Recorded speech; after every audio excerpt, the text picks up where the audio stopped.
Kabayan, pag nag-abroad ka, sasampalin ka ng hirap ng buhay na akala mo dati pa chill-chill lang. Marirealize mo na yung salitang hindi pinupulot ang pera na dati naririnig mo lang sa mga magulang mo. Marirealize mo na wala kang dapat pagkatiwalaan dito, kundi sarili mo. Marirealize mo na ang 5 oras na tulog ay sapat na para may paglaban ng isang araw na pagtatrabaho. At matututo kang pahalaga ng bawat sentimong sinasahod mo. Matututo kang magtiis at magpasensya kahit minsan ikaw ang nasa tama. Matututo kang maging independent o mag-isa dahil wala ka namang aasahan dito kundi sarili mo lang. Matututo ka rin ditong lumaban kahit ayaw mo na at hindi mo na kaya pero wala ka pa rin choice. Wala kang choice kundi kayanin na lang. Marirealize mo na hindi pala totoo yung sinasabi nila na masarap ang buhay dito sa abroad.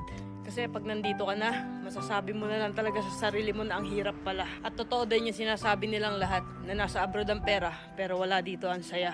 Kaya sa mga nagbabalak mag-abroad dyan, patibayan ng loob dito at bawal ang mahina, bawal ang sumuko.